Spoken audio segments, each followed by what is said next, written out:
Back in the great state of Texas. I know, it's been a long time. I shouldn't have left you without some dope vids to step to. But I'm back, baby, and it was a wonderful, wonderful trip. I mean, one of those cards at the end of this video might have a peek into the wonderful experience I had at Lambeau Field. Much love to all the individuals that made that trip possible. But you're not here for that. You want to know what's been going on with Tesla, but quite frankly, I have no idea. So let's check on TSLA and see how we've been doing for the past couple of weeks. Closing bell Friday, Tesla ended up down 3.7%. Currently up in the after hours, sitting at $2.19 per share. Past week, Tesla's down over 7%. And year to date, Tesla is almost down 12%. Needless to say, all of my option calls withered away into nothing. Lost a pretty good penny. But as you can see, we still got pennies more. And I'm not gonna lie to you, I've been turned upside down since the new year when it comes to trading the options. And in hindsight, it's easy to look back and be like, man, wish I'd have placed some more puts.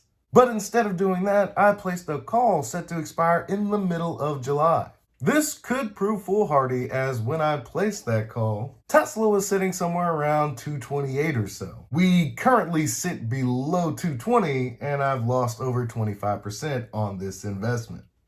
The options market is wrought with peril. Tread it carefully, my friends. We still have a long way to go before the expiration date of this particular option. Despite all the turmoil, I still believe Tesla stock is severely undervalued. I know this. You probably know this. When will the stock market realize it? Tesla price cuts in China spooks investors. LUCID skids to record low amid falling Q4 production. XPENG's flying car and more. Biggest EV stories of the week. Electric vehicle stocks fell across the board for a second straight week as risk aversion intensified on Wall Street after the December consumer price inflation report set off worries that the Federal Reserve could delay rate hikes. Here are key events that happened in the EV space during the week. About 4.5 months after Tesla launched its revamped Model 3 EV in China, the refreshed model made its way into North America this week. The Elon Musk-led company, meanwhile, spooked investors by downwardly adjusting the prices in China, even as investors began to discount stable prices in the new year.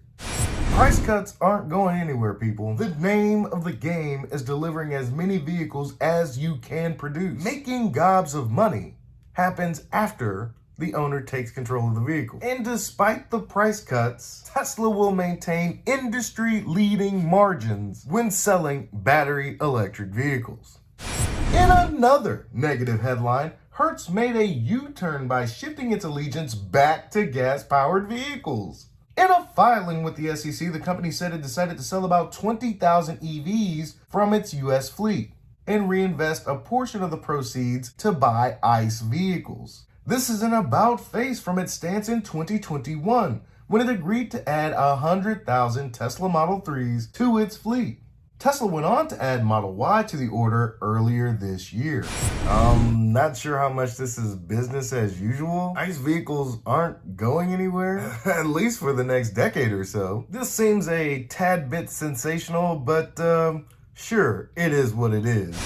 In more serious matters, Tesla reportedly said it was suspending production in the Gigafactory Berlin as the strife in the Red Sea resulted in considerably longer transportation times and created a gap in the supply chains. Due to lack of components, we are therefore forced to suspend vehicle production, the company reportedly said in a statement. The situation in the Red Sea is really unfortunate, and some things are just simply out of your control. But let's not forget Tesla's track record. They have a history of resourcefulness under their belt. It is my personal belief that any setbacks that occur will be short-lived and remedied with the utmost expediency. In the meantime, war is bad, Okay. Lucid Q4 production deliveries drop year over year. Struggling luxury EV maker Lucid said its full quarter production and deliveries came in at 8,428 units and 6,001 units, respectively. The company previously guided to a full year production of 8,000 to 8,500 units, trimmed down from 10,000 units it had estimated earlier. Keep at it, Lucid. You'll crack that nut eventually, I'm sure. XPENG flaunts flying car? Chinese EV startup XPENG, which is planning an electric vertical takeoff and landing flying car and a modular flying car, showed off the former at the Consumer Electronics Show 2024. Cool. Honda unveils 0 Series concept EVs. The company hinted at a potential North American launch of these EVs in 2026. Concept, prototype. Prototypes are easy.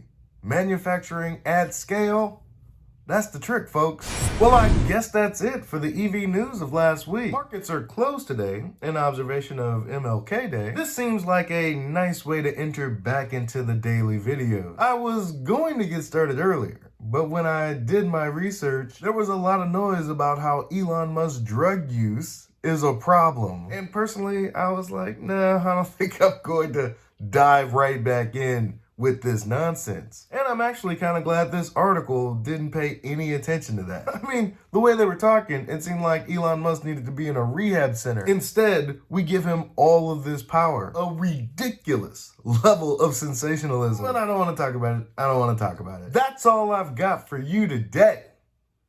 Be easy. Peace.